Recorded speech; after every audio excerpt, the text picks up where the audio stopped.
The following is a fan-based discussion. All properties discussed are property of Toei Inc., Bandai, Hasbro, and Subarai Productions. Trains! Ressha! Dinsha. That's also the word for it. Oh, okay. I thought I was wrong for a second. Then I'm like, ToQger lied to me. They say Ressha. Episode 87. Ressha. Sorry.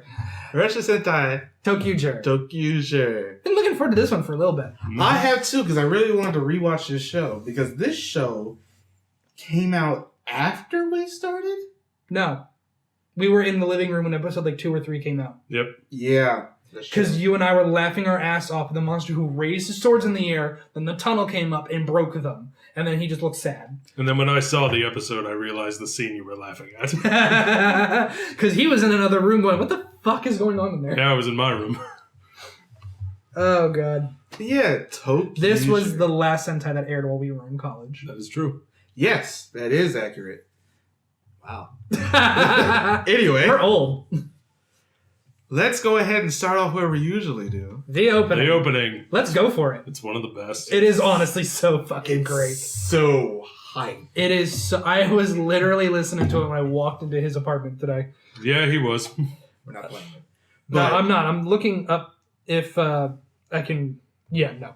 I was going to see what was the name of the band. in this. I can't remember. All I know is... I can look it up. Daiki Issei. Yes, who also appears much later in the show just for like some random concert thing. But this song is one of those ones that you listen to in the morning to actually get yourself going. Yeah. This song makes me want to punch things. So I'm completely here for that energy. Punching energy. Yes. The same thing that happens if I end up listening to I'll Make a Man Out of You from the Mulan soundtrack. Fair enough. Get you hyped. Anyway, this one's going to be a little bit long. I have a lot of notes. The fact that he has notes, period, should say. Yeah. Normally we do these off the cuff, but Marcus is prepared. There's a couple of them where he's had notes and outlines. Kyoryuger was the last one. The only reason I did it for Kyoryuger is because, one, a lot of that show is really filler. And two, I just... And I thought no other show could be more filler, and then we got Ryu Soldier. Oh, God, we'll talk about that after, because I have issues. When we get to that show. Yeah. Episode 1. I do not have the name of the episode. I got it. Probably do that. Sorry, I got you. Episode 1, Starting Station. Let's ride the limited express train. Yes. They went ham. Now, a couple of things Episodes are called stations for this show. Also, Sorry, I just realized our last goddamn Sentai review was 3 months ago. we've had a lot of things between now and then. Because we had Kyoryuger month, Toku Trivia for Decade, the stream, the mech tiers. Anyway, you can look at that. Point is, we've had a lot of stuff. I didn't realize it's been that Watch it fucking if you long. feel so inclined. Didn't realize it's been that long. Now, a couple things happened in this episode. Also has some synopsis on here just to keep everything going, because this show, I don't remember it having this much story Neither do I. the first time around, and then I was watching it, and I'm sitting here like, a lot happens. Anyway. I think it seems less when you're watching it on a week-by-week basis as opposed to binging it. Like I did. Because, Well, that's what I did when I watched it when I watched it all the way through. Yeah. Fair enough. Time. Waited till the whole thing was out and then watched it in chunks. Now, we start off with On the Shadow Line, where a person, well, there are a whole bunch of kids around, and there's this one adult. His name is Wright. And he appeared on the Shadow Line instead of the Rainbow Line, which I also have named here the Imagination Express. I love that name better. This episode shows the introduction to the Shadow Line main villains, the concept of gathering negative energy, which is basically darkness. And they do this to get energy for the Emperor of Darkness, who has not appeared yet. This also shows the Wright being able to see the monster's defeat. And we get to talk about here the fact that since he appeared on the Shadow Line first and goes to the Rainbow Line later, let's talk about these suits, because we do get to see them fairly early. I like them quite a bit. I really like the not the ToQger biggest suits. fan. I like them because it makes sense why they look like this. You mean the simplicity of it? Yes. Yeah, no, I get that they went for a simpler look for the gimmick that they're doing this season, but when you really think about it, the gimmick doesn't really do much. It does, especially towards the latter half of the show. I don't necessarily agree with that, but I just think they look good. Also, this is just such a random thing, but I really like the shade of blue. Oh, really? It's a lighter shade than we get. It's a darker shade. It's a darker shade, yeah. Compared to Kyoryu Blue, yeah, it's a much darker shade. To Kyoryu Blue, yes, but it's... No, sorry. I'm thinking of something else. Fair enough. Sorry, just some of the pictures I'm looking at make it look a little lighter.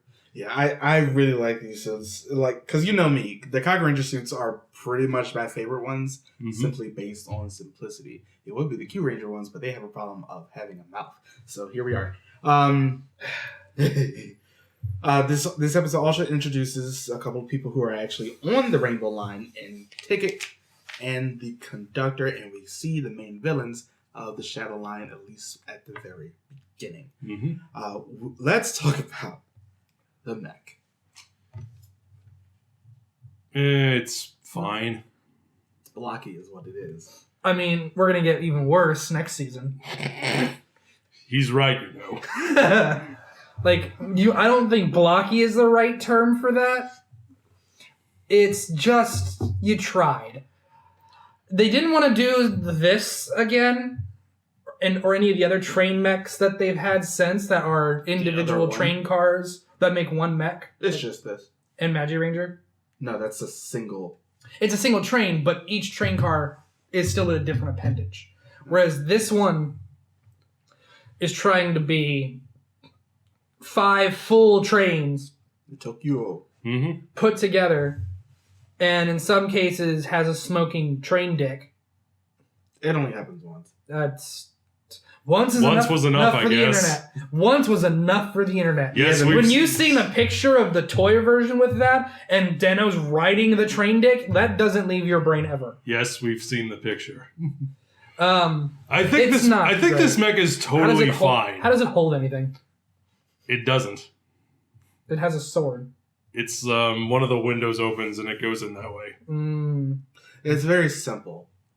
It's simple. It's balanced. I like the color symmetry or asymmetry. I like how this one looks. It looks fine. It's weird because it doesn't do it for me. For me, when it ends up coming to the actual suits, I love simplicity. When it comes to the mechs, not so much, especially on this one, because I hate the fact that the shoulders are so tall. He does have some very large pauldrons. Yeah.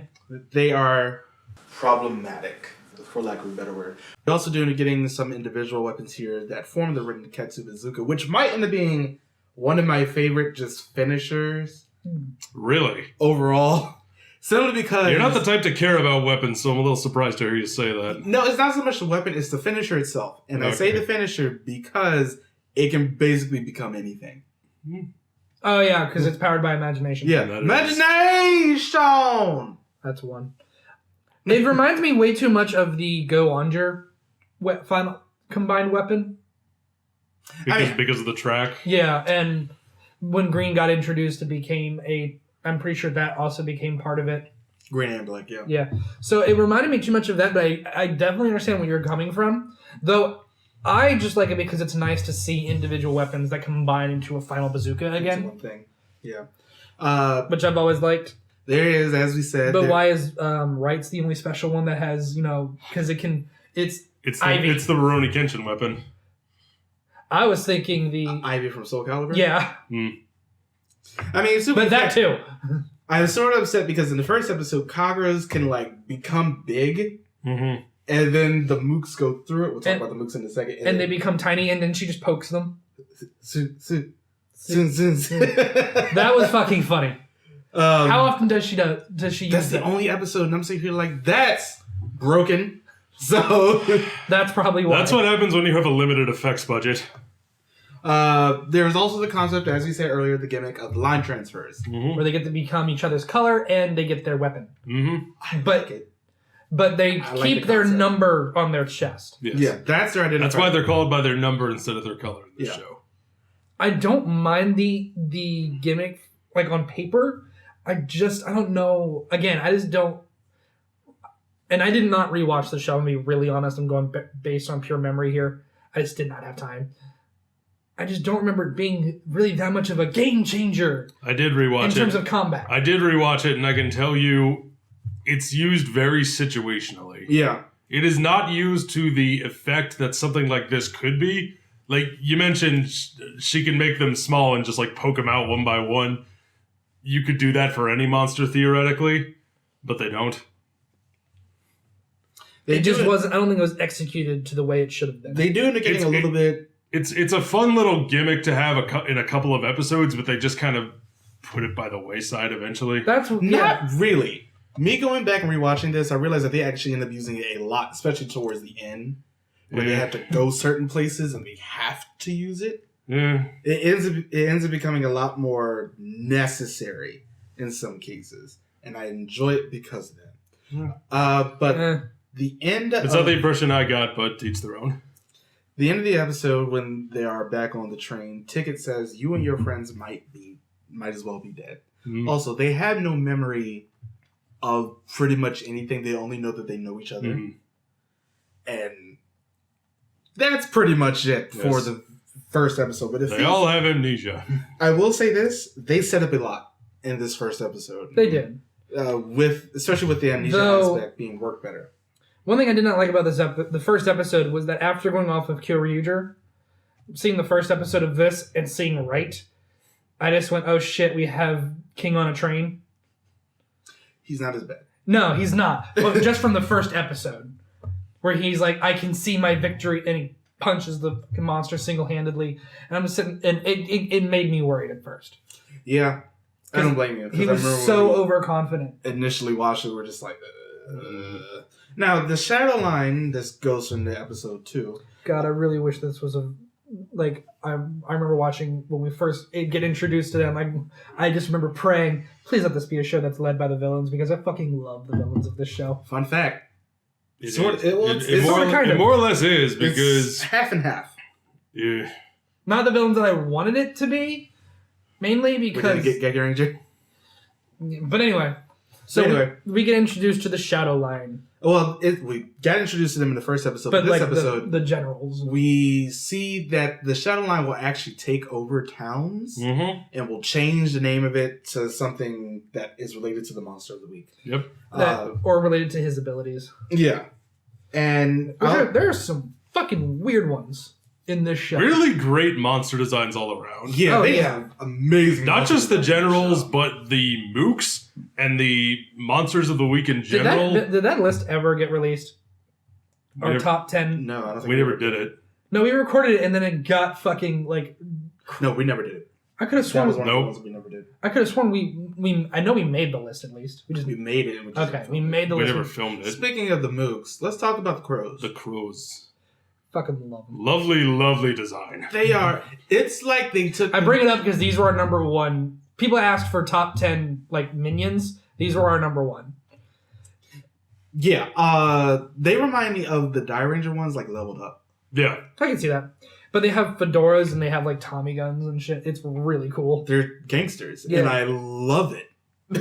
But it's weird because the Shadow Line, it's a very steampunk design. Yeah, steampunk Victorian sort of thing. The general, so basically just steampunk in general at this point. Well, steampunk is steam powered. Victorian is something different. I know, but those two get conflated when you think of steampunk nowadays. Yeah. They shouldn't, because they're different things. Let's talk about these generals really quickly, because it's pretty much set up from the very beginning. Infighting. Yeah. Oh yeah, they fucking despise interpersonal conflict is established right off the bat. They fucking despise each other. Baron Nero does not like... speaking of which, Baron Nero's suit was used in Ninja Steel as the announcer. Oh yeah, it was. And it looks like trash there because the face. Because... I was going to say because the aesthetics don't match at all. That too. But he's also based off of I believe it is a Black Plague era doctor with the mask. Because he has the nose. The Dottore. There's Ezio also... Auditore. No, that's Auditore. This is Dottore. It was just a joke. Well, that was a bad one. Yeah. I didn't say it wasn't. Gerald Swartz. Who is... The best. Who is the fucking best? Who is the best? Well, I don't know. He gives, at first, out of these, what we're given, he is absolutely the best out of them. Out of the generals, I think he's the best. Weirdly enough, I like Noir, Madame Noir. Oh, really? Yeah. Okay. There was something about her where she was like, she's the one who pretty much sets a lot of the story and emotion from behind the scenes. She does. She's a schemer. She's a schemer and a manipulator. And I absolutely love her outfit. Her costume is amazing. It's so good. It's incredible. We've always made the joke when we were first watching this that it seemed that they made the ToQger suits simple because of the color scheme, and then also they put the rest of the costume budget on the villains. I believe it. Yeah. These are some of the most detailed villains we've had in Sentai in a while. We also get her daughter. It's not just that they're detailed, it's that the details really work. Yeah. Oh. They all flow into each other And the well. color schemes are great. The aesthetic all blends together so nicely. Yeah. Then we get the daughter. Yes, Grita. Who is the exception, I think. Yeah, but I honestly, we were all expecting that to be like... high-pitched. No. I was expecting her suit to change, like mid-season she would grow up. And it didn't. And like would look, we would always get that kid villain who becomes an adult and is super powerful. We were all expecting that plot line. And then it didn't happen. We were all kind of sad. Yeah. Well, speak for yourself. Whose water is that? Yours. Okay, cool.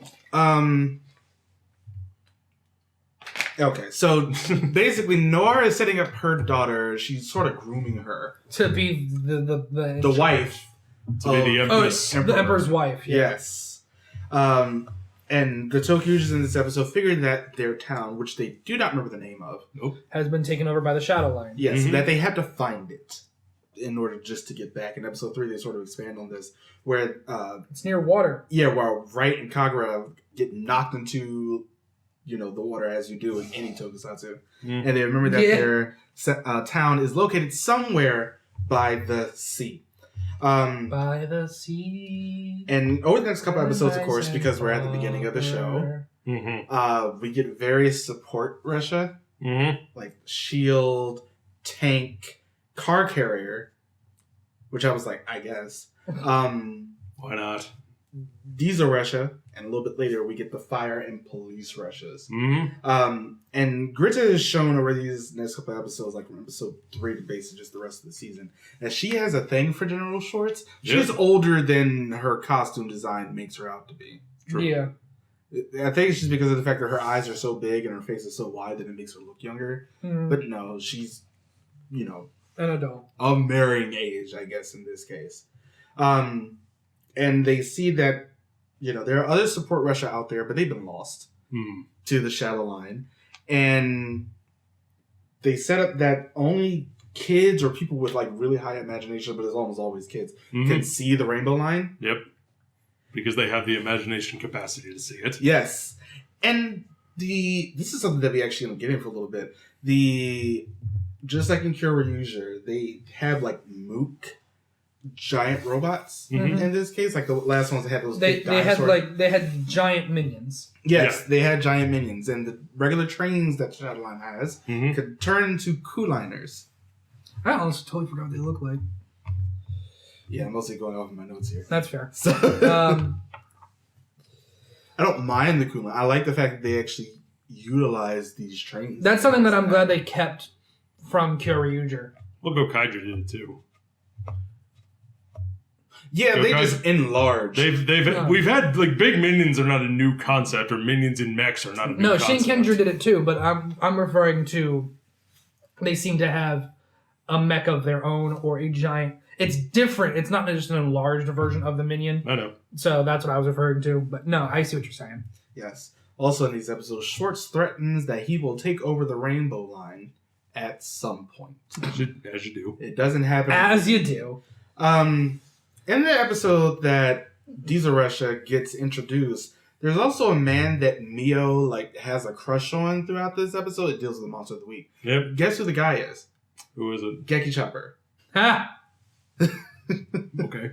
He just shows up. Oh, I think I remember when you pointed that out when we watched that. I was like, he looks extremely familiar, and I just couldn't place his face because he has shaved his goatee. Oh. God, and how do you expect us to recognize you? God damn it, Superman, again. It's you! Old man Jenkins. I would have gotten away with it too if it weren't for you meddling Sentai. Episode 9, we get the secondary mech, Diesel. Mm-hmm. I like this one a bit more than the first one. I like almost every other mech more than the first one. Yeah, it's basically just a combination of Diesel and a couple of other mechs that we get in the show.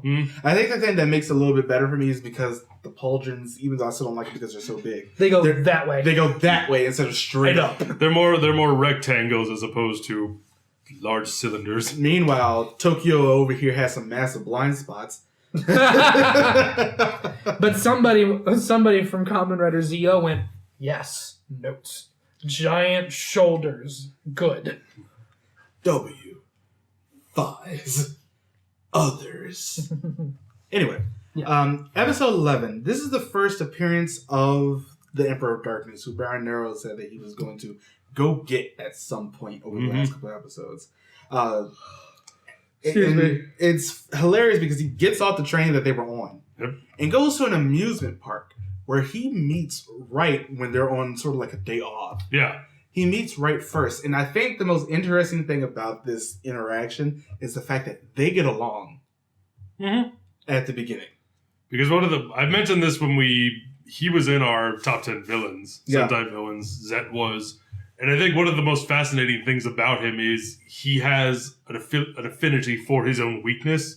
He is fascinated by light, fascinated by sparkly things and shiny things, which are things that are harmful to him. Yeah. Which just makes him a very interesting character. Yeah. He's quite interesting, actually. And I love just him. And oh, yeah. He's great. The first time he ends up like meeting the ToQgers, and then he stops the other generals from basically just wiping them out because he's interested by the sparkle that they exude.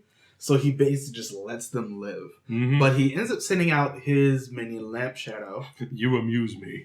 Pretty much. He sends out his minion Lamp Shadow to do a experiment of sorts. And basically wipes the memories of the other ToQgers bar Wright. Although I love the way that they really do this one here because they put a lamp shade over their eyes. Lamp Shadow. Genius. But in episode 12, because of that, Wright remembers a pass that he made for their clubhouse, or rather a secret base, that helps break the other ToQgers out of, the shade that was placed over them, and because they still have their copy of the pass. And then it turns into the Tokyo ticket. And I like that. I like the fact that their imagination worked so hard that it let them get onto the train. It did. This is also the introduction in episode 12 of Cho Tokyo, which is a combination of Tokyo and Diesel O. What do you think of this one? Get a picture up? Because I want to make sure I have my thoughts on it. It's Cho Tokyo, not Chocho. There we are. It's okay. It's just bigger. But it is. Still got straight up pauldrons. It's wide, too. It's a thick boy. And not with 2 C's. No, with 2 C's in this case. Oh, okay. It's pretty damn thick. It gets thicker.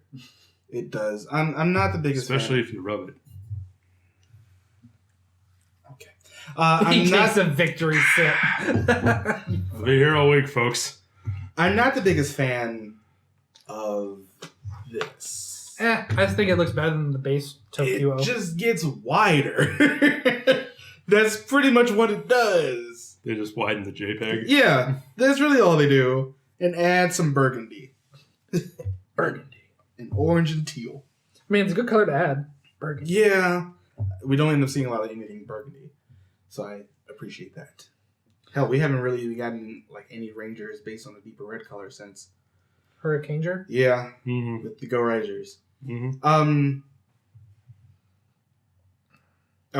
No, I'm just going through my notes because episode 15 and 16 is the monster of the week is almost killed by Mio because it's a Mio focused episode, and then this is also helps them remember more of where they came from because like the monster brings out dreams and then smashes it. But Mio's was a character that she created named Mikey, which is I think a rice cake type of thing. Rice mochi. Cake. It's mochi. Mochi.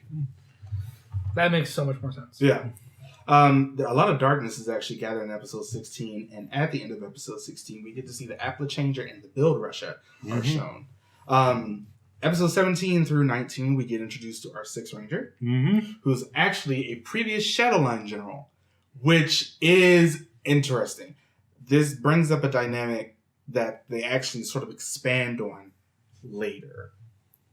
And I appreciate that. And honestly, I love this suit.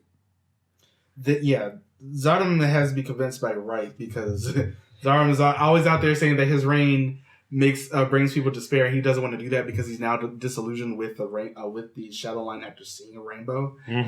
But yeah, his ability was that he brought rainy days. Yes. And I love the part where it's like, what do you do that could be so bad? I bring rainy days. And Wright almost told him, fucking suck it up.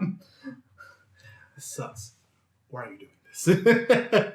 But he's also the guy who like fixes the track. He's their mechanic. He works for the Rainbow Line now, and that's sort of how they got to this place where Wright could actually meet him. I do want to go back and before we end up getting to his actual suit. When Zed first met Greta, one, Greta tried to kill him, as you do, and then two, Zed's like, "Oh, I like this. I can see the light that you have in your eyes. I'm interested in you, and I want to keep you around. So you won't die. Have fun." But in episode 17, we actually get our first Orange Ranger since Battle Fever. Yep. And I honestly really like this suit. I like it a lot. There's much more detail to it. I like that it took on the kind of the motif that he was the guy who fixes the track. So he's got a bunch of safety stuff and safety colors incorporated. His main weapon is the goddamn waving light that to coordinate train traffic and shit. So it's really cool. The guidance breaker. And I really like this suit.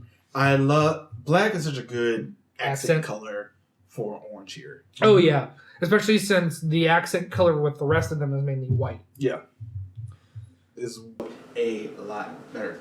And we also Shorts finds out here from Zed that he knows that Zed is, sort of working behind his back right now, trying to get everything for the Rainbow Line where he's trying to actually take it over.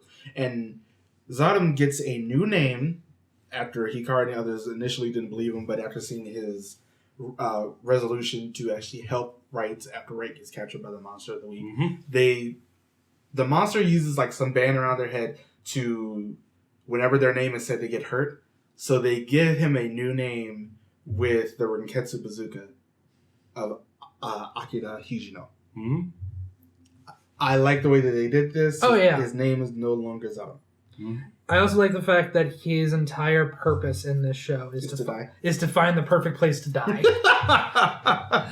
Because he still feels It got old after the first minute. I love it. I'm glad you do. I think it's just really funny. He just works it well because I believe the actor. The actor plays it so straight.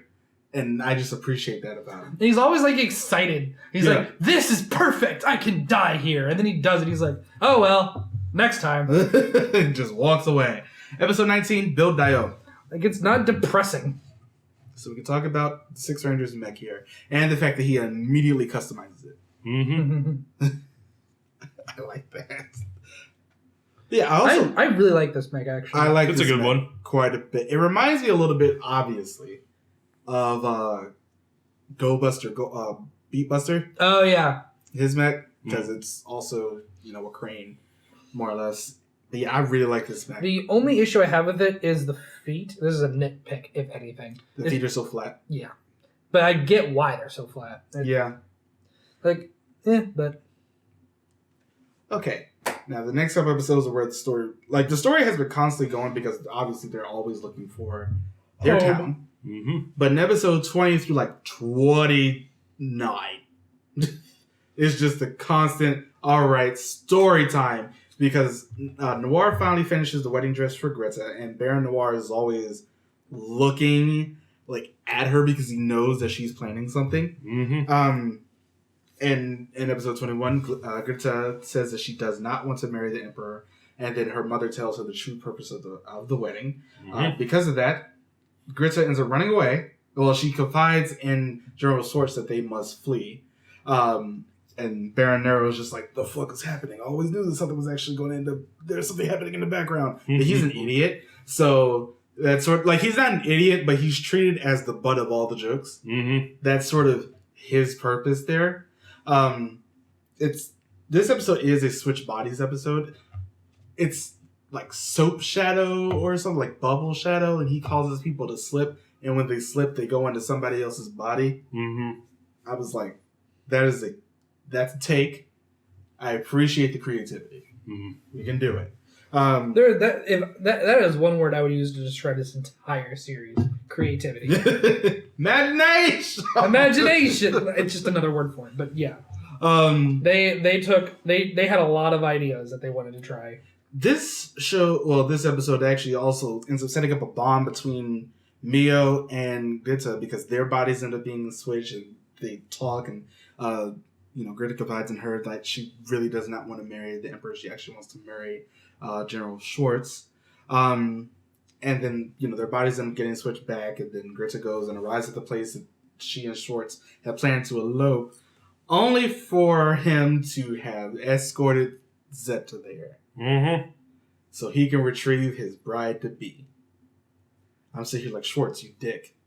Greta's like, Schwartz, how could you? You dick.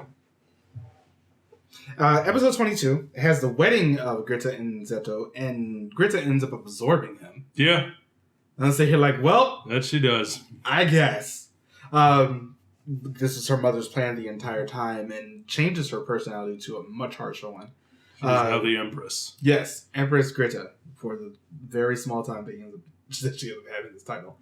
Schwartz takes over the Rainbow Line, and Wright ends remembering that they were going to their secret hideout, which is a big tree, and that in the end, when they got to the hideout, their town ended up being swallowed by darkness. This is all during a festival. Mm-hmm. Festival. In episode 23, the ToQgers remember their family. A handkerchief from Schwartz causes Greta's personality to revert, and Cho-Cho ToQ Dio. Mm-hmm. This is our well, I'm not going to say our last of the combination mix because there is one that happens later on, but this is a combination of Dieselo, Build-A-Dio, and ToQo. Mm-hmm. Aren't really that many changes that happen here. He gets much bigger feet. He gets much flatter feet. I heard you can get that taken care of. But, yeah, again. Thick. That's really all it does. It just makes it bigger. Well, you know what they say about mech with big feet. They have a guns. big train dick. Oh, this Yes. Yeah. You are correct. big guns, because I believe that is also the finisher. After Greta ends up saving Schwartz from getting blown up by this thing, Mm-hmm. and then she goes to hold his hand because she forgives him, but Z's hand bursts from her instead and stabs him. And then Z comes out and just consumes her, Mm-hmm. and showing his monster form. I really like his monster form. I do too. It's very good. It's very suave. Rico Suave.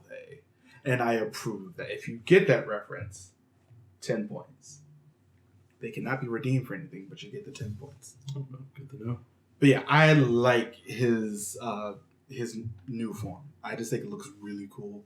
And I appreciate the level of detail that, even though it's much more human-esque, because you can actually see more of his limbs and not really all that covered. Mm-hmm. I love the head of this thing. Yeah. It just looks cool. Very well designed. And Greta basically just explodes after he absorbs her, Yeah. and then Schwartz gets knocked into a river a la Fies. Yeah, when that happens. Z then says that he will absorb the light of the ToQgers as he just did to Greta, because that was the first light that he saw. And the next episode, using the drill Ressha, which is something I didn't mention, but Akira has it. It used to be part of the Shadow Line. It can get through the barrier surrounding the towns that are just fully swallowed in darkness. And all the people there are like frozen in time. And this is where the line changes into coming back into play. Speaking of which, earlier, Akira doesn't line change like the others. Yeah. He's the only one who doesn't do it. But it's honestly, I think it's because his henshin device is different. They played with that at the very last episode. In the cities covered in darkness, they can only stay transformed for a very short period. I love the first time they did it and they realized they can only stay transformed for so long. ToQger just like, we really shouldn't have spent a lot of time posing.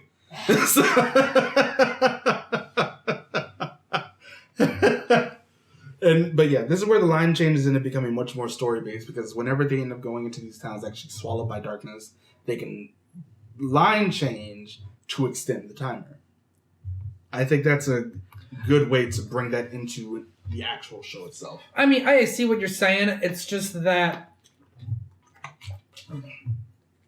it just seems like they made it seemed more like that was made a plot point to give a reason for the line change, as opposed to just being able to do it. The line change being, useful, coherently without needing an extra it's a good thing we can do this, because that just has like a whole Deus Ex Machina feel to it. Mm-hmm.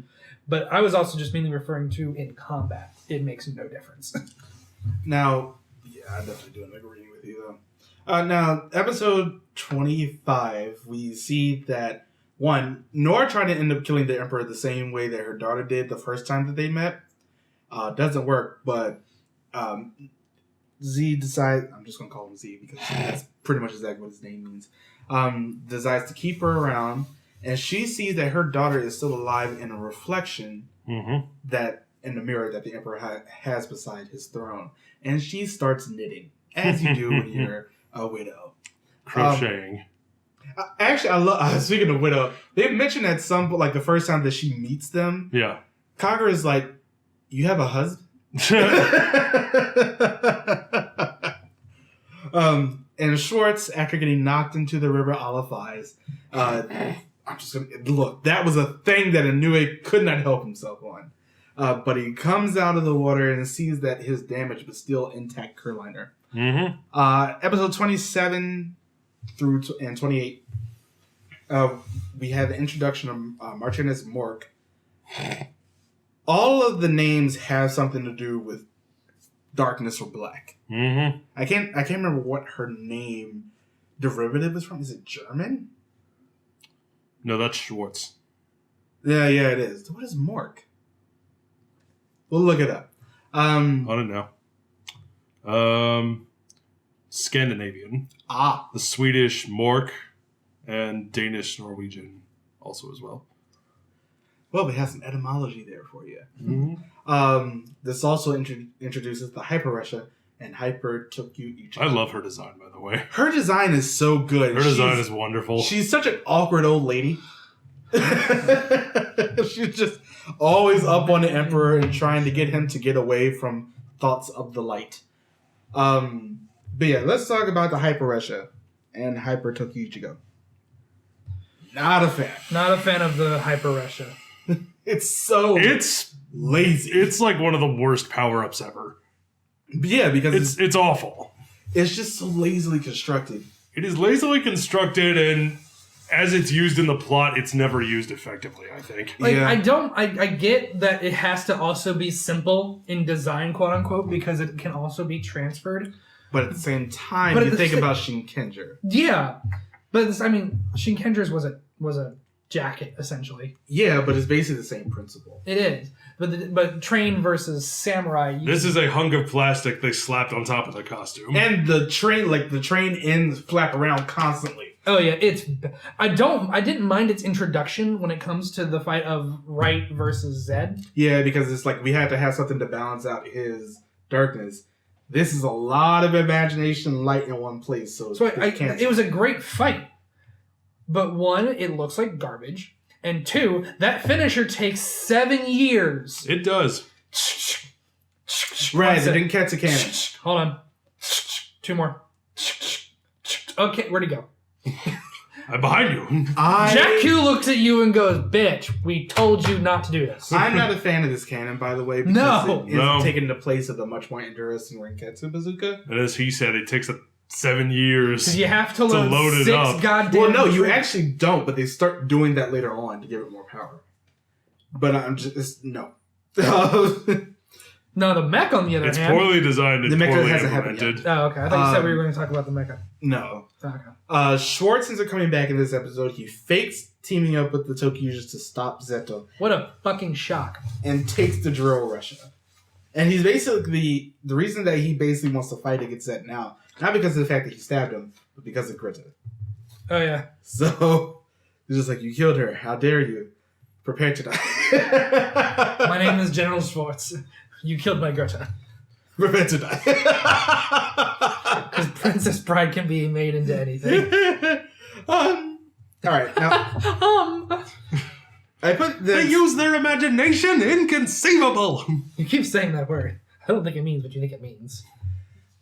This is something I ended up having a problem with, and I only put it because episode 29 isn't really story focused, but I have a problem with this episode for one reason and one reason only. What's that? This is the first time that Tokyu Gogo and Tokyu Sango use the Hyper Ressha.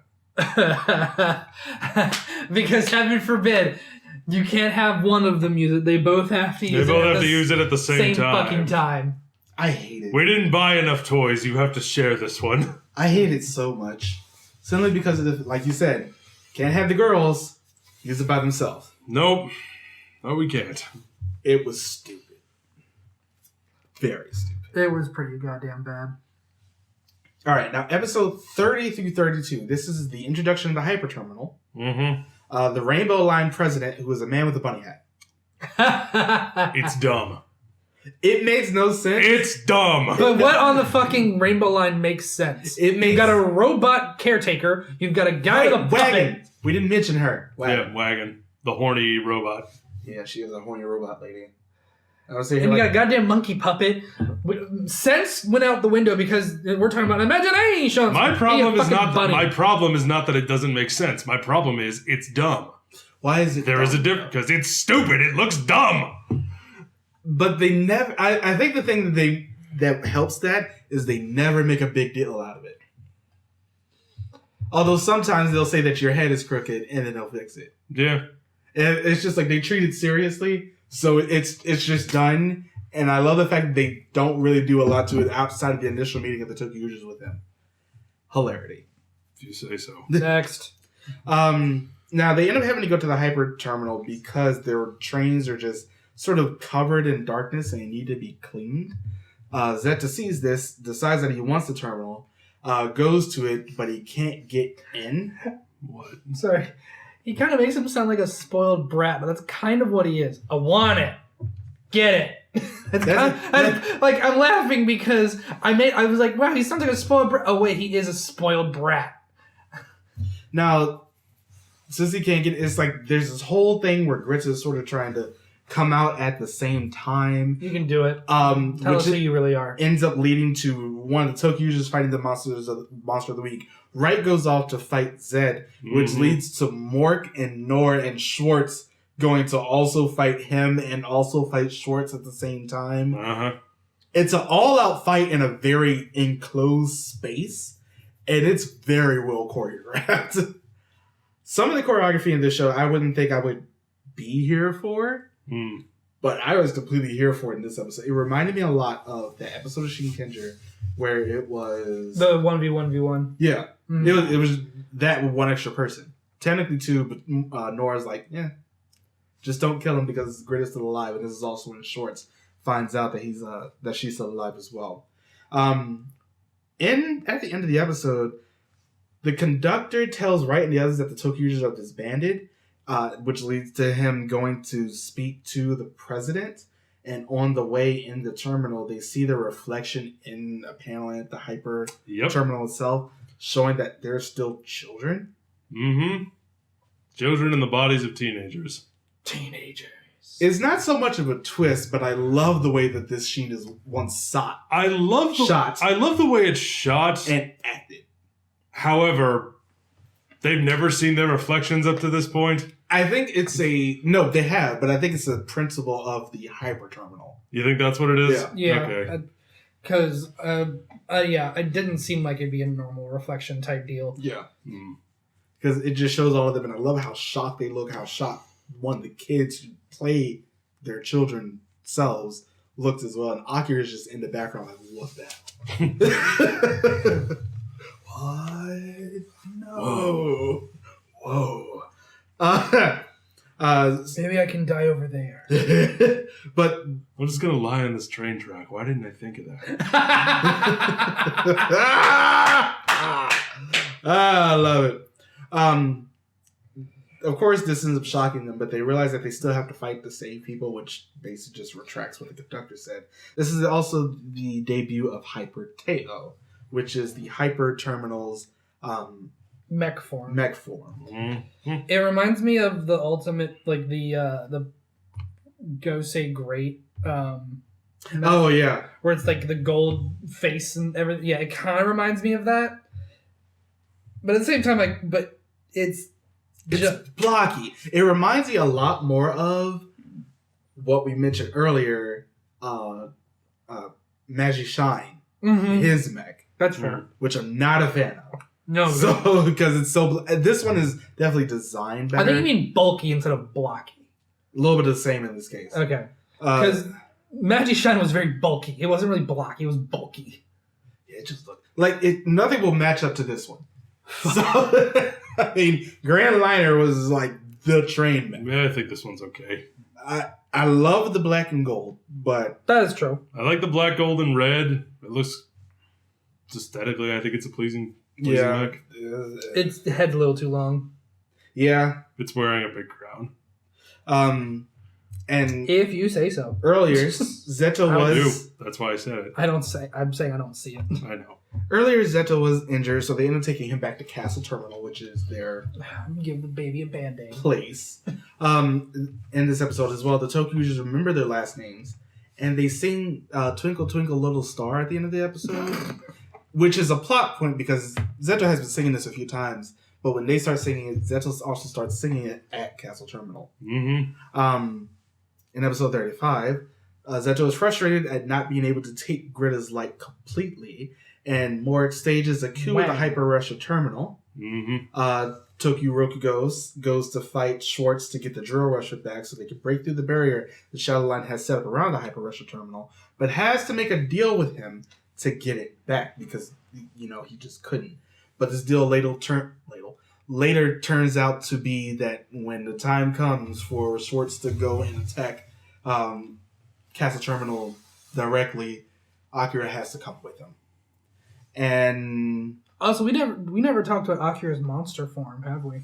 Zanum, yeah, he does have a monster form because he was a previous member of the other. That's okay. Yeah, I don't Pretty mind good. Once again, it's Cat design. cowboy. Yeah. Cat cowboy.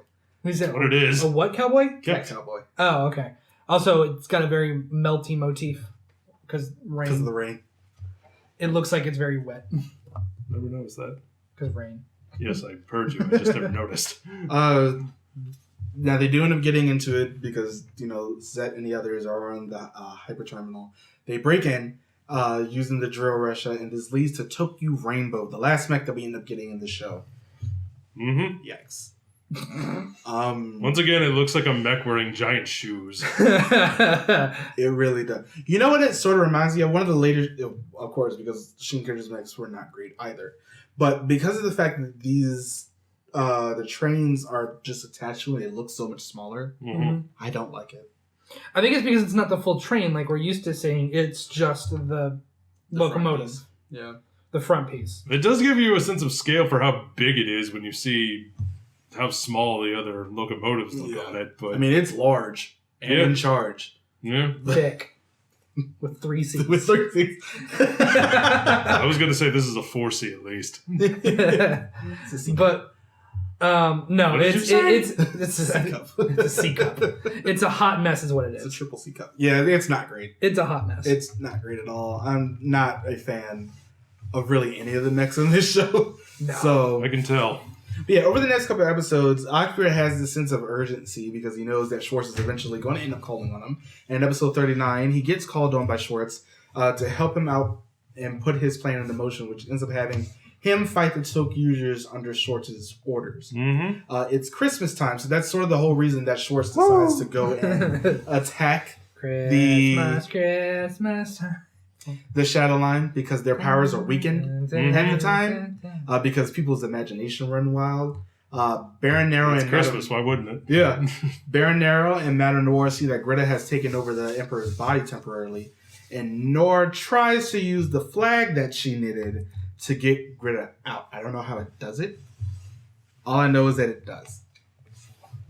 I wasn't just knitting a scarf.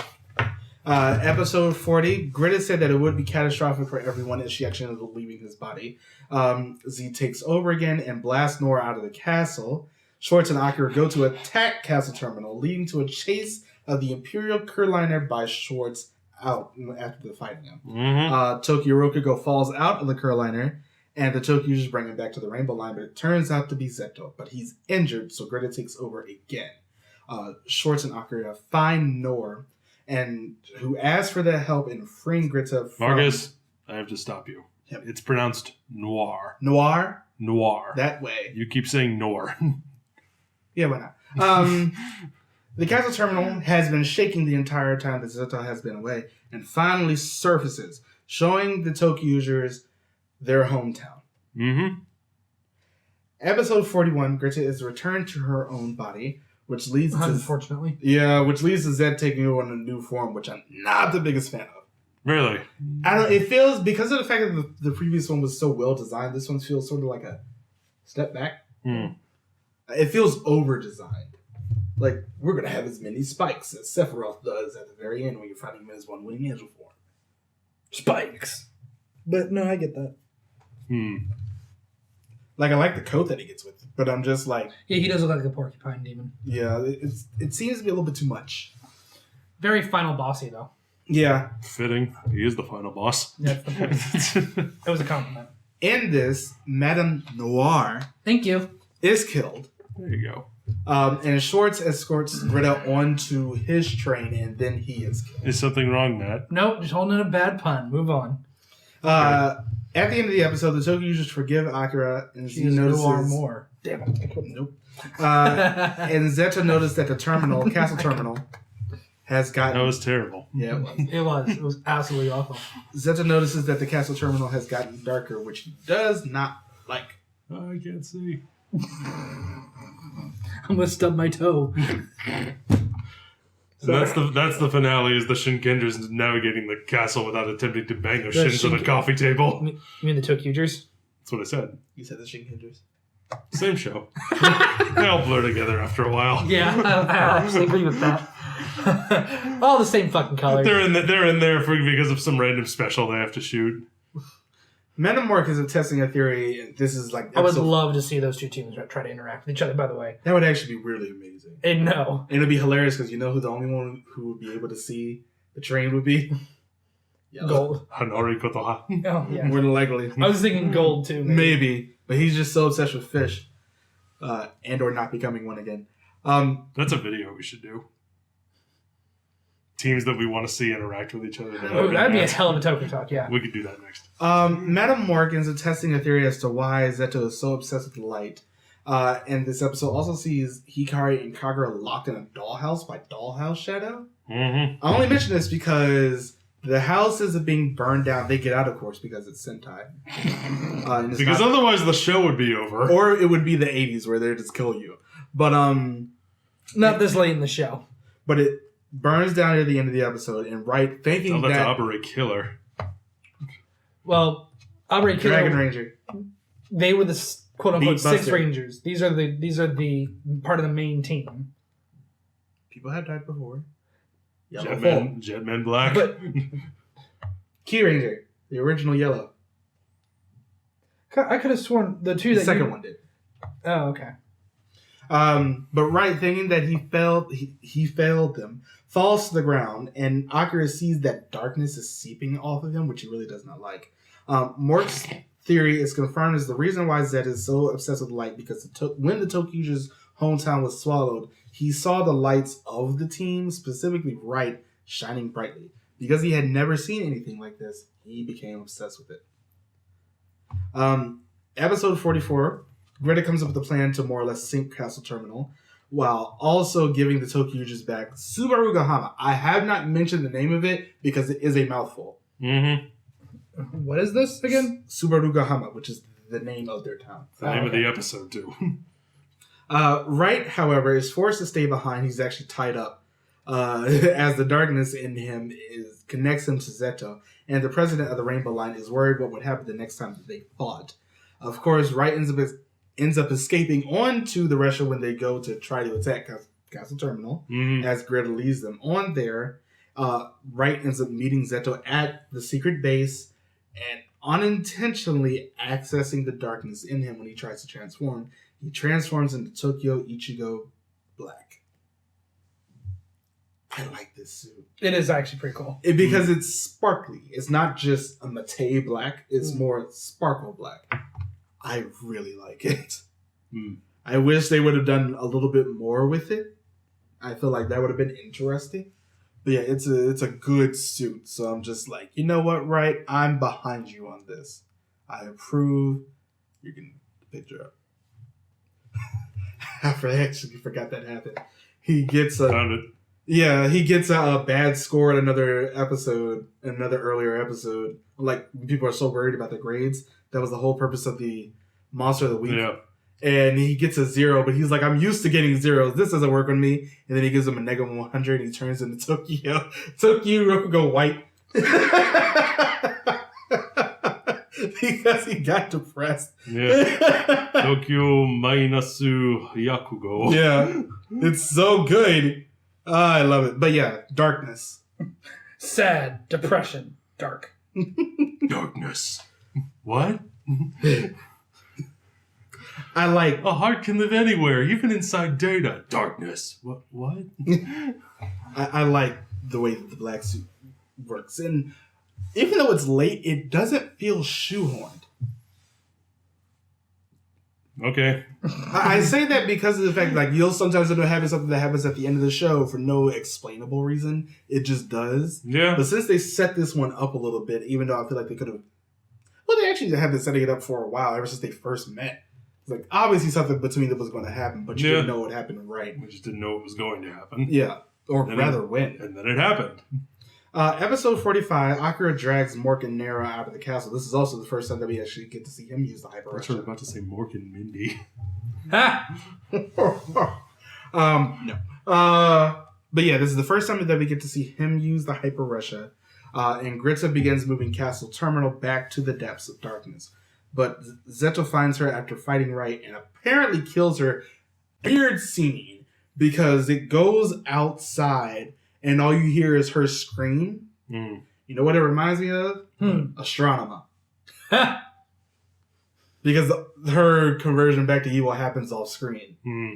But Zeta at this point is tired, and he said if he can't grasp the light, he'll just snuff it out. Their hometown is... I can't have it, no one will. Yeah. Their hometown is restored, the ToQgers is. However, because Wright is now so entrenched in Zeto's darkness, learns that no one will remember him, and he does not want this to happen to the others. So he makes up some excuse to get their passes, and minus Akira's, of course, and has a wagon burn them after they all get off the train, which causes them to lose their memories and returning them back to their child form so they can go back to their families. Well acted. And the move that they set up for the scene is great. I love it. They chase after the train as it pulls away because this is exactly what happened. Like, they chase after the train, Akira holds them back as Raito is leaving, and then they revert back to their child forms and then they immediately forget about them. Yep. And I was here like, wow, way to pull out the heartstrings, people. It doesn't feel like, like you said on some other shows, just like, feel this way. You should feel this emotion. Like, no, this feels a lot more natural. And I appreciate that. Anyway, Wright goes to attack Castle Terminum by himself, and just like we mentioned at the beginning, where he can imagine him beating, whatever the monster of the week was. Mhm. This time he could not imagine him winning. Okay. Wright ends up going to Castle Terminal and is heavily injured by Z and then now transformed into a robot Castle Terminal. Even with Akira ends up coming to help him. I mean, we're going back to the kids who go to meet at their secret base. And Mio has brought 5 candies, but she does not remember who the 5th one is for. Mm-hmm. And they look up and see a whole bunch of pictures up in the tree of somebody that they did not remember, which causes them to remember. And they write new passes on the back of these pictures to try to get back to Wright. Mm-hmm. So after Wright is actually swallowed up by darkness for a while, they come in on a train to help him and, basically just save him. Mm-hmm. And then in the very last episode, I love this last episode, by the way. I think this might be my favorite of just any Sentai. This is my favorite ending to a show. Okay. Because the Lantern Festival is still happening, and Wright's mother doesn't remember him, but she knows that she's missing something. So she ends up writing a wish on her lantern and putting it on the stairs for everybody so the ToQgers can actually see the light, and lights from all the lanterns from their hometown end up making a new rail, and they get out, they go and fight Zeto, which leads to one Tokyo Ichigo transforming to orange for the first time, and Tokyo Ichigo Rainbow. Yep. Which is just a brief power up after he uses all of theirs and the Hyper Ressha. Yep. I love the scene of them fighting the transformed Castle Terminal because it's just a whole bunch of light tracks coming out and all the trains just blasting it, and then they destroy it and they go down and fight Zeto, turning into Raito ends up going to actually beat him, and then he explodes after Mork and Nero give him their darkness. He explodes, and Grita, who is still alive, comes out and gathers his darkness, which reconstitutes into him, and then takes it back to the darkness. And then we get my favorite scene in all of Super Sentai. What? All of Super Sentai? Yeah, it's the one. Okay, I was not prepared for this. Your favorite scene in all of Sentai. I say this because of the weird emotions that I got from this, of them reuniting. He's not used to emotions before. I know, it kills me on the inside. But them reuniting with their families, especially Wright, who thinks that his mother just wouldn't remember him at this point, but her memories will come back. Yep. I love it. They reunite with them as their teenage selves. Yeah, because she's and like... their parents still recognize them. Yeah, we'll always recognize you because you're our children. Mm-hmm. And I'm just like... And they go back to their child forms. Yep. And, that's basically the end of the show. The president of the Rainbow Line says, if we need you, we'll come and get you, but enjoy your life as it is. Mm-hmm. And then we get a preview for a terrible show. It wasn't. Wait, which one? Hold on. Ninja was next. Oh, for some reason I thought it was ToQger. That's what I was referring to earlier. You tried to skip the bad movie. I honestly repressed He blocked it out. Damn it. We get a preview for... I was about to say, we get a preview for a terrible show when ToQger wasn't that bad. That was what I almost said. But then Marcus reminded you. That wasn't next. Before we get into our overall thoughts oh, goodness. of the show, let's talk about characters. Right. I think the ending saves this cast. It really does. They are the blandest bread, boring group of people, but the ending saves it. Not entirely, but it makes it better. I still think there was too much focus on the Red Ranger as usual. I disagree. Yeah, I do too. Really? I don't think there was too much focus on him. I thought he had no personality. No, I mean that's how I felt about all of them. When I say too much focus, I mean in terms of as a Sentai, he gets all the power-ups. He gets all of the... He is the best of the 5 and 6 and blah, blah, blah. Yeah, he does have the highest imagination. Followed by Kagura. We'll talk about her in a second, but Wright himself. But yeah, that's what I mean. I feel like the actually struck a weird balance between King and somebody better. Because it's like, yes, the show focuses... Somebody better, meaning what, everyone else? Pretty much. Not in a ninja. Pretty much. Not everyone who isn't a ninja. But it's like, I think they did a good job with Wright because of the fact that, yeah, he had a lot tie-in with Zeto, but we got so much of the other characters, -1, throughout the rest of the show. He is a lot more interesting to watch because of the fact that he lost a couple of times. King was just like, oh. And I went, okay. That's fair. Yeah, Wright, to me, was a much better Red. I liked him more than King. I'm not saying he wasn't better than King. I'm just saying, I was saying as a concept. It's still, when it comes to who gets more powerful, it's still all about the Red. Yeah, I think they handled it better here, though. I'm not saying they did. Especially because, the power-up But was this shareable. shouldn't be a thing at all. Oh, you say it's shareable, but what? Gold got to use it. Pink and yellow had to use it at the same time. Who else used it? Blue? Green? Blue and green. Blue They and used it a green, couple times too. as well. Everybody used it. Unless you're the girls, in which case you only get to use You it get once to and share together. it. You have to use it once. You get to use it once, and you have to use it at the same time. Girls, share. Anyway, what were you going to say about Wright? I don't really like him. I don't You didn't really, like any of the characters. I don't. Well, They said they're all that's not- bland and... they are. I think they are extremely bland. I don't think they have any personality whatsoever. I think they have quirks. I don't think they have personalities. Wright likes food. Tokachi is clumsy. Mio is a girl. Hikari has a kodama, and Kagura is a girl. Those are their. That's what I took away from them, for the most part. However, I think the actors all do a very good job. With what they're given. Well, that goes without saying. I think the actors all do a good job. Yeah. Forget about what they're given. They do a good job. The performances in this show from pretty much everyone in the cast. You can see that they're trying. It. Well, maybe. I'm going to say yes. -1. And we'll get to him in a second. I think it means green. I figured as much. I think the acting is fine. I just never felt attached to them as characters, but like I said, at the end of the show, I can feel that they have a camaraderie with one another, and I felt that shown in their performances. So it's passable. I'll say I'll give it a pass, but on the whole, I just don't think they're getting a very good. similar feel in terms of cast. I know this is off topic, but with the Ryu Soldier team. Yeah. But it's not as... I wouldn't say it's... I don't know if I want to say it's not as natural. Well, we'll get to them. Yeah, I know. But sorry, we'll talk about this after. Let's We're talk done about recording. Tokachi. He likes Mio. He has a glasses quirk. I will admit I had a little bit of a crush on his actor because I think he's extremely handsome. If they made an American version of it, of this, I would say they need to hire Dino Charge Blue for him Damn because it. they look very similar. Oh. Anyway, He's but looking yeah, at a headshot. I like Tokachi.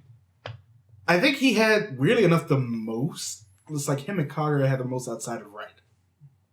I can definitely see why you would say that. Yeah, you're right. They're all sort of bland, but I do want to talk about them individually. You're because right. It's on a scale of how bland they are. But I like Tokachi. I think it's just because of the fact that his actor, he hits like the bare minimum of like, okay, I guess I could watch this guy. Yeah, I think it's because of the fact That's that, how I feel about all of them. as you said, the actor brings it. Yes, Like he that's brings what's it. it's that and the ending that saved them all from being like completely gone from my memory. Yeah, but yeah, I like him. Let's talk about Mio, who was Riria, who her actress was also in the Zero series. The second- Oh, yeah. She was the girl whose father died. She had to implant his bone into her hand to wield a sword because women can't wield swords in that one. Uh-huh. Yeah, her. Mio. She made a bad Barney knockoff. Oh, right, with Mikey. Nope. Like, she's not That the about worst. says it all. Her personality was she was a girl, Yeah, she's not the worst. She was the serious which isn't a one. personality. Yeah, she was the quote-unquote serious one. In this series about But imagination. she's not very serious. Yeah. It's like I don't know. Something about her like really kept me from liking her that much. Yeah. Next. But yeah, Hikari. Is it the fact that she does nothing and is given nothing to do? Yeah, she really doesn't do much in terms of the plot. Like, she tries to keep everybody in line. She's sort of like the mother, but at the same time... Ooh, excuse me. Hikari. He's the worst. Who the frick is this guy? He has a Kodama, and that's it. He's the worst. That's his personality, is I play with the Kodama. He was supposed to... I think the idea was that he was... supposed to be the anti-right. He's supposed to be the anti-right. He was So supposed... Well, somebody had to say it. So he was supposed to also be a serious one. The one who thought things through in terms of combat. The one who... No, he was just the guy who played a toy. You see... he was just the one who had martial arts experience. He did that in a few times in the show. His actor did. I feel like Japan has a tendency to confuse being serious with not having any personality and showing no emotion. Pretty much. Yup. Japan does this a lot. AKA A character being who's serious gets confused with being an asshole. that or just like being a blank slate. He was pretty much with nothing there. He just wasn't. His actor couldn't bring it either. He was the one I'm just like, I Don't care. don't care about you. But again, they gave him nothing to do. Pretty much. There was the episode where Kagura broke his Kodama, and that was the angriest he ever got. And it was slightly intense eyebrows. He's like, he went from 2. And that's about the extent of it. We threw away all That's the extent they were willing to Unfortunately, we give threw him. away all the cardboard boxes. We can't make that joke again. I mean, you can go over there and grab that one. I wouldn't. Neither. Yeah, but he's not great. Tokyo Go-Go, though. She was portrayed as the youngest one. Yeah. And once again, her actress really saves her. Because I definitely believed her in this role. She always has. She's always having delusions. Or Latashi wa sugoi. Super girl. Her imagination is the second strongest, apparently. yeah. I liked her. It was okay. I didn't like her initially when I first watched the show. Oh, yeah. You fucking hated her. But I liked her a lot more, especially after seeing her come back in the special Yeah. before Were You Soldier started. I liked her. I like Kagura. Oh, yeah. She was really good in that. Yeah. Especially, goddamn, when she had her own solo fight and the theme song started playing. God, who was she going up against in that? It was like... Deca... well, it was Deca Shadow, pretty much. Shadow. Right. It was Kruger. Yeah. And she annihilated him. Pretty fucking great. Using the Battle Fever Robo finisher. Yeah. Thoughts, because I can see it on your face. Remember what I said about Mio? Yeah. Same thing. Ha! Really, I wouldn't say that about her. They gave her slightly more to do. I remember she likes baths. Yeah, they were really playing up to Deca Pink there. That's what I was thinking. They didn't do it as often, thank God. The only thing she has to set her apart from Mio is the fact that she has those like delusions, the Supergirl delusions. Weirdly enough, I think I'd give her one more thing. What is that? She was the one who missed her family the most. She had that nightmare about her family just straight up not recognizing her. Where she goes into the cafe that her family runs, and they like shoo her out. Yeah, because they don't recognize her. She was terrified of that, and I like the fact that she actually gave some depth to her. Well, they gave some depth to her character because they wrote her like that. I'm sitting here like, I get it. I understand exactly where she's coming from. So, but yeah, Akira. I think he's the best one. Yeah. He's so good. I think he's the best one, but his shtick of I'm looking for a place to die got old for me really, really quick. Didn't get old for me. Good for you. It got old for me the first time I watched it. And, I mean, I was rewatching scenes to try to refresh my memory. And I remember it being funny. I especially remember it being hilarious in the ToQger Kyoryuger movie. Because him and fucking Kyoryu Gold with each other was just comedic, just excellence. Yeah. And I think he's like, he's like, no, you can't go die over there. I'm going to die over here. Was like an actual line. It's good. It's very good. But, yeah, he was the best out of the six. Now, let's go. We're going to switch over to the Shadow Line a little bit because I feel like we actually have to talk about these villains. Yes, we do. Simply because of the fact that they're so damn interesting. Schwartz is still the best. Well, let's start at the top and work our way down. Start at the top with Emperor of Darkness. Yes. Emperor of Darkness is Zed. He's amazing. He is pretty goddamn great Sentai villain. His actor was also the guy who played Nobunaga in the O's movie. Oh.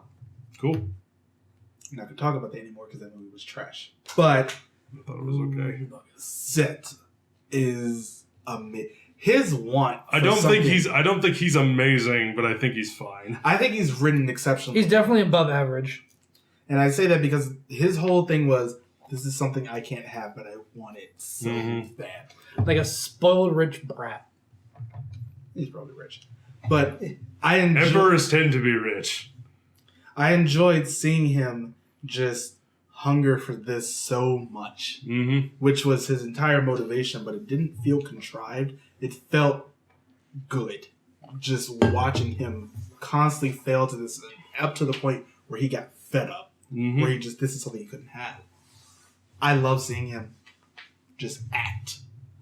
Because he was just like so standoffish, but at the same time, not really. If that makes any sense. Yeah. I just enjoy Zeto. Great character. Would watch again. 10 out of 10. Let's talk about Baron Nero. The belt monkey. The one I remember the least. He was always trying to look out for just the cause of the Shadow Line, and then of course Emperor For the cause! Emperor Zeto, but he was the one who figures out that Mad Noir is, going to do something to backstab him. But he was much more in the background. In the movies, he has a little bit more of a character when all the Rangers are doing their roll calls and everything. He does his own, and everybody else is like, no. But yeah, I liked him mostly just for his design, though. That's the thing I remember the most about him. Sounds about right. Mad Noir is a lot better. Who sets pretty much the entire show in motion. Yeah, with her behind-the-scenes scheming. Yes, trying to make sure that Greta ends up being the one in charge. It does not work. Kind of reminds you of Game of Thrones. It does. All the backstabbing. The political backstabbing and everything. And the scheming. It's so interesting to just see her try to machinate so much. It's something we don't normally see in Sentai. Would you compare her with Cersei Lannister? No, because I didn't want to see her die as much in the end. I think it's an apt comparison. I mean, it is. But yeah, I love just her in general. Just watching her work. I'll sit here like, this is someone I can get behind. I'm not going to because she'll stab me. But I'm here for her, and I appreciate that. Yeah, the fact that she sets up so much of the story in motion with her daughter just makes it so much more interesting to watch. Let's actually talk about Greta. Being seen as that innocent spark of light in the midst of all the sea of darkness, and wanting to just be with the person that she loved so much. I felt like her story could have been cliche, but it was worked very well. It was executed very well in terms of what it was. Better than I thought it was going to be. Yeah. Especially the first time watching it. Well, yeah. Because, of course, I paid so much more attention to the villains the first time around. Yeah. But yeah, I like Greta's story. Her just being so reluctant. Pretty much just a pawn in her mother's schemes. Yep. And then Schwartz backstabbing her. And then her, forgiving him later on. It's just like, she has a lot more depth than pretty much anybody else except Schwartz. And maybe Zeto in the show itself. Yeah. We could talk about Mork, but she comes in late. Which doesn't help her. No. True. Because she doesn't really do it. Like, her whole thing was just to make the Emperor see that darkness is... She's a fussy mother. She is. She's basically his nanny. Yeah. She is just behind him going, that is most unorthodox. Most unorthodox. But yeah, I liked her enough. Because she was just... She's fine. She's fun to watch. Again, I love her design. Like, she's a great design, and the character type she was given, the actress who voiced it, nailed it. Yeah. Yep. Sold the hell out of it. I appreciated her. Most unorthodox. But yeah, she just came in just a little bit too late. I feel like if she would have came in maybe not too long after Zeto got introduced. Mm-hmm. But at the same time, you do sort of need someone new to shake up the status I would have quo. laughed my ass off if, introduced her at the exact same time as his mother figure that kind of took care of him. So just really drive that home. But at the same time, I feel like if they would have did that, who would they have introduced later? Because you always had to introduce a new villain at some point. How about we don't? Thank you. You say we always have to. No, we really Nowadays. How about No. we don't? How about we stick to the ones we have and we work on making them good? Yeah. don't. Anyway, But no, your parents won't love you unless you buy them toys. yeah, That sentence probably didn't make any sense, at but least whatever. she didn't come in and just ruin everything. She just added. And I can appreciate what they did with her because of that. She didn't come in and try to take over, although she did sort of take over just above Noir and Nero. Mhm. That was sort of her role to begin with. And she came in and established that. Yeah. And I'm just like, okay, I get it. Lastly, Schwartz. General Schwartz. remember that first fight he had against the ToQgers and how he would literally walk? Ran through them. No, not even ran. He walked through them. Very nonchalantly. We fucking adored that man from that moment on. Yes. General Schwartz is honorable, he's duty-bound, and his relationship with Grita that goes against almost everything that he stands for and that he holds in this ironclad code that he lives by, and that's the reason why he winds up betraying her in the first place.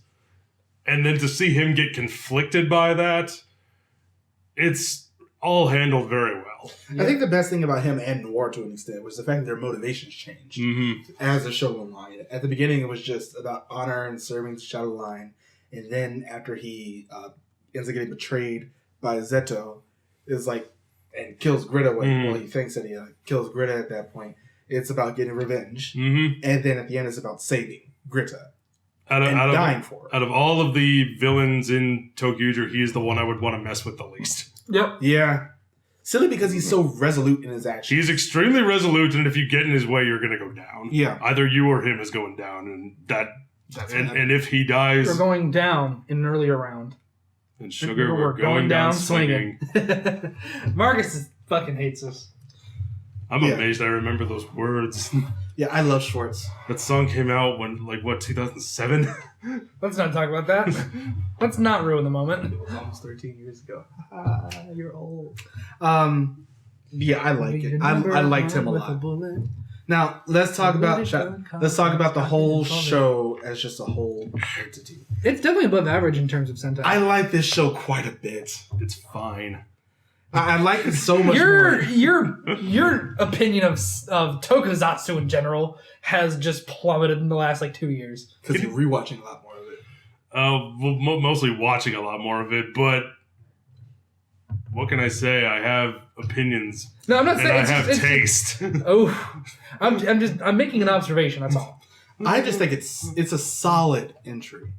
I did not give it, really much of a chance the first time around. Mm-hmm. The second time, though, I'm sitting here you know what? Okay, I get why people like this show a lot, and I understand. You really liked the show the first time around. I didn't really like it. But you liked it. I did like it, and I still do. Yeah, I think it's slightly above average. Yeah, I like it. It's not my favorite, but it's definitely moved up there.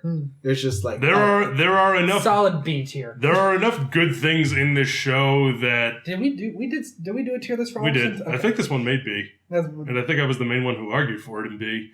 That was before Marcus rewatched it, and I think that's a good place for it. I think it's slightly above average. There's enough good things in it that are executed well enough that it made me look forward to rewatching it. There was enough motivation on the side of the villains, even though the villains are so much more interesting than the heroes, though. Even though the Rangers aren't the most interesting people, at least they gave them something to work towards, which they're constantly working towards. They did give them something to work towards. They gave them a good send-off. There was a serialization. Yeah. Gave them a good send-off. That too. Because, weirdly enough, in this show, the first time I watched it, I thought there was a lot of filler. Watching it around there is a lot of filler.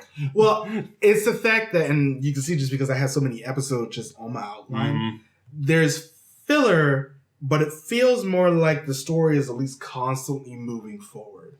Because like at the very end of this filler episode, they learned that their hometown is by the ocean, or they learned but it's still overall a filler episode. Like there was a filler episode earlier where Hikari remembered some student teacher that they had, and they go and find her, even though she does not remember the town because it's just been erased from everybody's memory.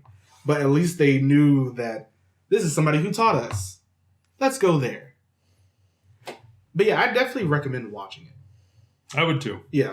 It's very interesting to watch. I know some people were turned off because the suits are too simple. But I'm just like... I believe when you first saw them, you compared them to pajamas. No, I didn't. Compared them to pajamas. Yeah. Because he did. The first one I compared to pajamas was... Zero-Deer. That's it. You're right. Yeah. But I specifically remember you telling me that you thought ToQger looked like children's pajamas. They still kind of do to me. But at least it makes sense for why. Underoos! It makes sense for why they're designed that way. No, again. Because it's easier to make a simple suit multiple times in different colors. Oh no, yeah. When you have to make the same suit 5 times, simple. Yeah. Instead of overly complicated. Kyoryuger. Yeah. Or rather, you just had to make the... I would say like Ryu Soldier. Make a complicated one multiple times. That's fair. Yeah. I enjoyed this, though. Yeah. I did too. Next time, we're going to go take a road trip because we're going to drive. I'm really excited for this With one. Kamen Rider Drive. Although next weekend, we have some movies to do. Yes. For ToQger. True. But I'm really looking forward to the Drive review. It's one of my favorite Kamen Riders. I'm excited to rewatch it and be disappointed about the first half again. Oh yeah. That. I'm looking forward to finally seeing. Yes! As many times as we talked about it, you thought I get to watch it. I do. I'm just excited to see the Rider kick again because it's a Rider kick All one time that they use it? Twice. Counting a movie, twice. But yeah. It's really expensive. I know, and I hate that about CGI. everything. Let us know. Not that I hate it about CGI, I hate that about Kamen Riders. Let's make the most elaborate thing we can. And then do use it once. Doofuses. But yeah, let us know what you think about ToQger in the comments below. Let us know what you think about Drive. Because we'll be doing that. Yep. And follow us on all the things, and we will see you guys next time. Bye, everybody. Bye. Bye.